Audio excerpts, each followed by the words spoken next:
From the Library of Congress in Washington, D.C.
From above in the sunlight, the classroom, like the jungle, appears to be a pleasant place.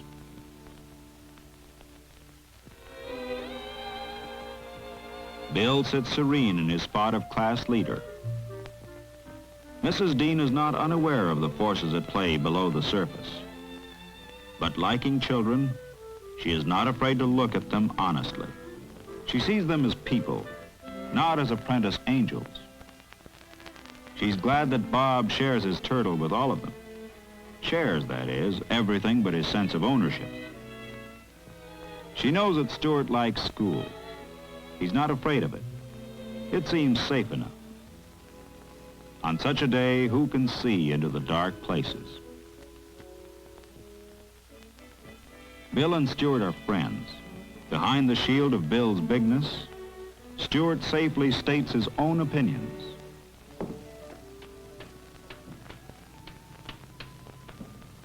Any other nomination? Stuart. I nominate Bill. Who seconds that nomination? Gary? I second nominate Bill.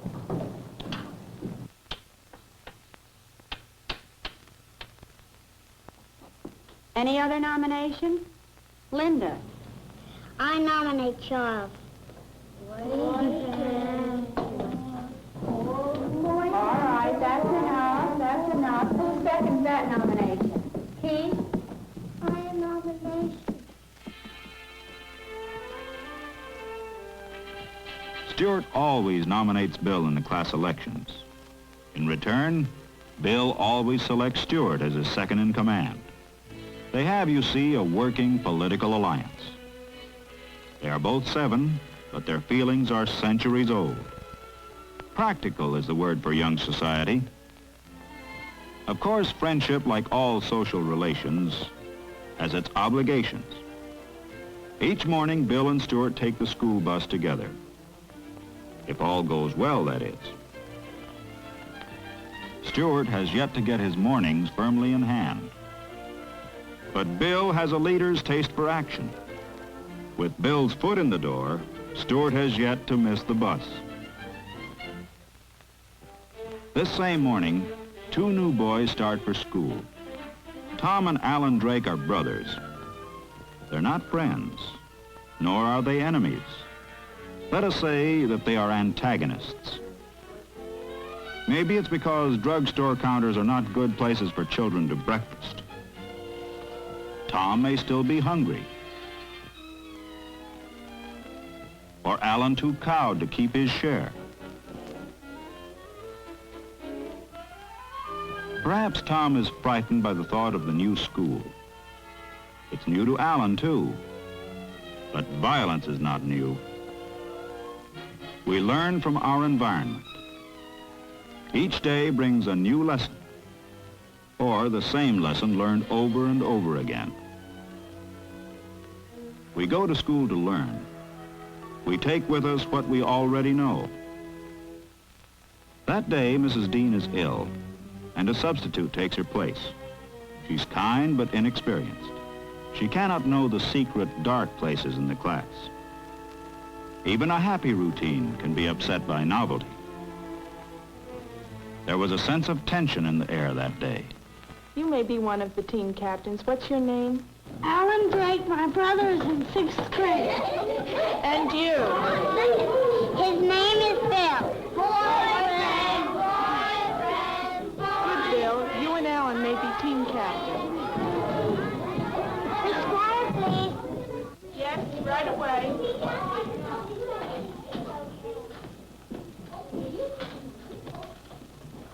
You two go ahead and choose your teams. I'll be back right away.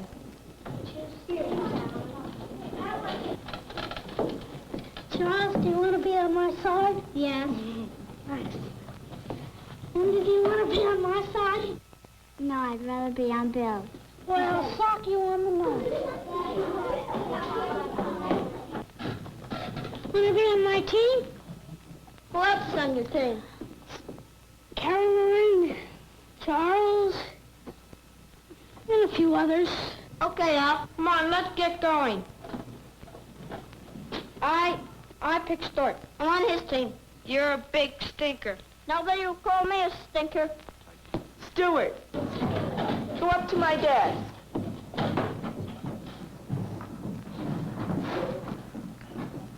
Well, what do you have to say for yourself? In that case, you can say it to the principal. Stuart doesn't know what happened. He's sure that he isn't to blame. He doesn't know who is. He thought school was fun. Bill doesn't know why Stuart punched him in the ear. Alan doesn't know what happened at all. Those things just happen. Stuart badly feels a need of explanation, and he isn't going to get it from punishment. The punch hurt Bill's ear, but it also broke Stuart's most valued friendship. Mrs. Dean came back in a few days. Even in her sick bed, she had heard of the disorder, the violence, the trouble. But what caused it all was a mystery. She would have to look for the reasons. She would have to look at the children honestly, searchingly. Most of them take their appointed places. Some of them gather around her desk as usual. Their questions about her health express their own need to be recognized. Here is the first difference. For now, that routine need is increased. Again, something different. Stuart and the new boy together, and Bill alone, apart from Stuart. What is this new alliance? What is this new loneliness? Mrs. Dean loses no time in getting acquainted with Alan. He is a logical starting place. She learns that Alan and his family have recently moved from a nearby town. According to Alan, they seem to move a great deal. His father travels a lot. He likes games. He will eat lunch at school. He has charm. He needs to be liked. With her, charm is his weapon. But she can be impervious to charm when the class is in trouble. In such a little time, they've gone back such a long way. For her, there are a dozen danger signals. Linda has gone back to following with her finger. Carol Ann has converted her love of pets into a new and violent game. Malcolm has forgotten how to work the simplest sums. And Alan, if this is self-expression, it is a troubled self that is being expressed. Charles has lost all interest. Bill does the same lessons over and over. Laddie is at war. Mrs. Dean looks for growth and finds the rubble of war.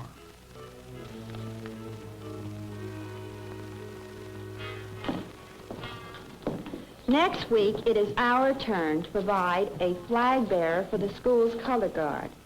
Rather than my appointing someone, suppose you choose somebody, as we often do in other things. Write the name of the one you want on this paper.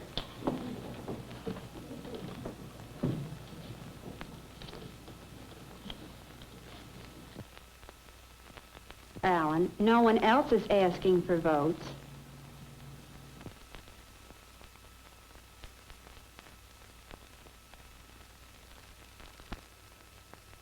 Please pass your ballots to the front of the room. Come on, pass them up now. All right, Philip, you pass yours over here to Lindley. Tracy over to Philip. Mary over to Donald.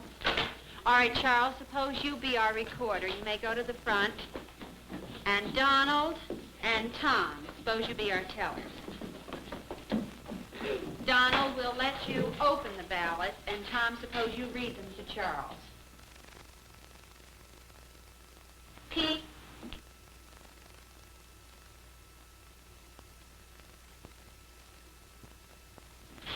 If there's more than one shot, I keep on saying them until I get a different one. Oh, yes, you keep reading each one, and suppose you put them on Lindley's desk as they're read. Alan, Bob, Carol, Bob, Bill, Bob, Keith, Alan, Carol, Bill,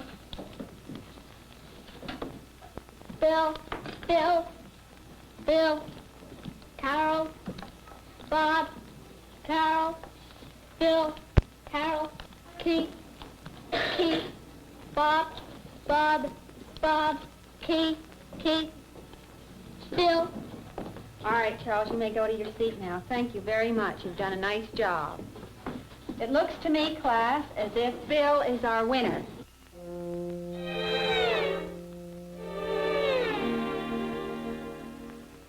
I take even. I take odd.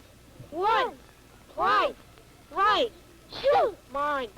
Once, twice, right, shoot, yours. Once, twice, right, shoot, mine. I pick Stuart. I want Stuart. I'm already on his side. Well, I'll suck in the nose if you don't play on my team. The heck with you. You always want to fight. I heck with you! So, simply, the status quo is restored. The rejection of Alan gives the class a sense of momentary relief.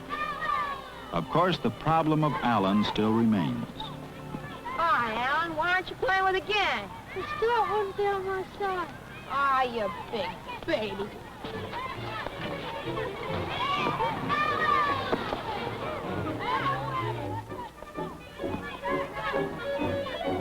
The problem of Alan remains for the class, for Stuart, for the teacher to solve.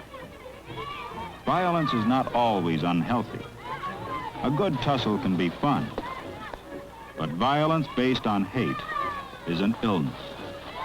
Stop it, both of you. What's your name? Tom Drake. You're Alan's brother? Yes, sir. His big brother. Who's your teacher? Mr. Evans. We'll report to him right away. Tell him you've been fighting. I'll see him later. Better go wash your face now, Alan. Recess time is almost over. He didn't hurt me. Well, that's good. Are you going to send Alan to the principal's office for fighting? If you were in my place, would you send him? I bet his brother started it. What makes you say that? His brother must have started it. Did you see him start it? His brother's bigger. Well, I wouldn't go around saying those things unless I was sure of what I was saying. Yes, ma'am. Can I go play now? All right. Trouble? Yes, Alan and Tom Drake. Tom told me he'd been fighting, but not with his brother. Alan likes to use his fists. Maybe he learned that from Tom. Oh, it's like that? Know anything about the family? No, I talked about seeing the father once or twice, but Tom got so upset I decided not to. It doesn't sound good. You know, I've had a feeling about Alan, the way he pulls at the other children and tries to hang on to me. He's hungry for something. Love, attention. Maybe both of them should be put on Mary Askett's list. Let her see both of them, and the parents. You know, I think you're right. This is exactly where child guidance ought to come in. And let's not wait until real trouble develops. Of course, as far as Alan is concerned, real trouble is already here. Oh, yes? Well, nothing in particular, just the general situation in the class. It's all stirred up. That bad, huh? You think Alan should be moved? No, not that bad. But I can't let it go on. I know what I'll do. This afternoon, the human relations discussion. This is a problem that's real close to home. What do you think? I think you should do it. It's time for our story period now. Instead of reading you a whole story, I'm going to tell you part of one, and then we can talk about it. As you know, some of our stories have been about many things. Some of them have been about people. And this one I'm going to tell you today is going to be about people. In the problem, there are two girls who are sisters. One is 6 years old, and the other is 10. The 6-year-old used to be a most pleasant child, but during the last year, she has become very cross and unpleasant. She doesn't listen to her parents or her teachers. She tries to boss the children around at school. And when she can't have her way, she gets angry and causes a lot of trouble. In general, she's proved very hard to get along with.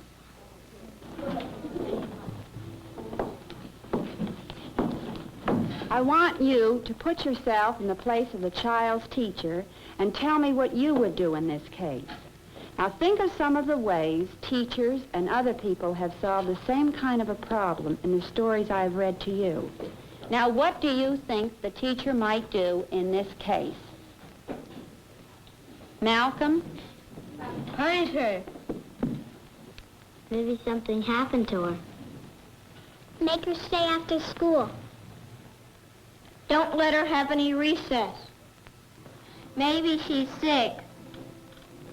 Find out what made her so bad all of a sudden. Yes, find out how she became so bad all of a sudden. The teacher who had this girl in her class found out that she was being picked on by an older sister. Now, how do you think being picked on by an older sister made her feel? She might fight back. She may want to pick on others. Well, they won't like her if she picks on others. She'll have no friends if she keeps up, she won't. Yes, and when the teacher thought about this, how being picked on may have made this little girl feel that she had to fight in order to prove herself, the teacher decided to do something about it. One of the little girls in the classroom said that this girl could do some fine weaving, so they had her bring that to class to show. She also became a good reader, and the class often had her read to them. The discussion goes on under Mrs. Dean's guidance, and the whole class is involved emotionally. But Alan is offered an escape from uneasiness, while Stuart senses some vague parallel, and Bill sees actual application. Each one in the class learns what he is ready to learn.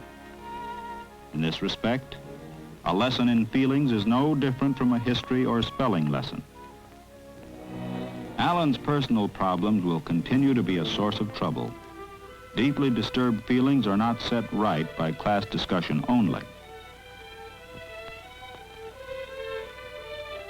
What will the other children do about them? For example, what action will Bill and Stuart take? Will the discussion bring concrete results? Is Bill any more understanding now? Can he do anything about it? Will Stuart apply the story? When we have learned cause, we are equipped to deal with effect. We can learn. Some hidden things live only in darkness. Some hidden things die in the light.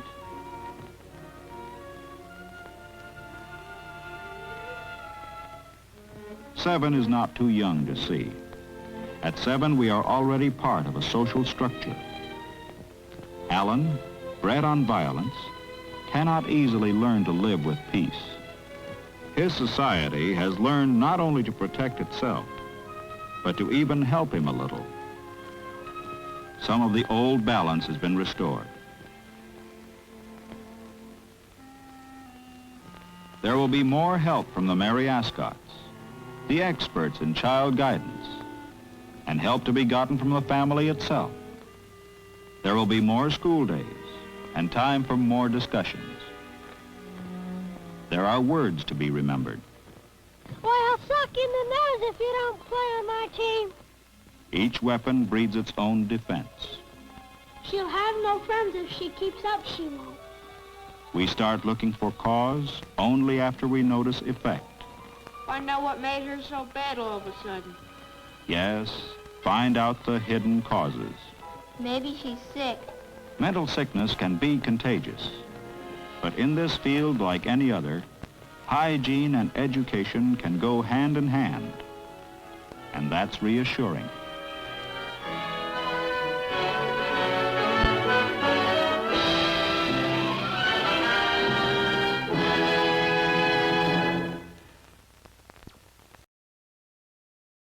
This has been a presentation of the Library of Congress.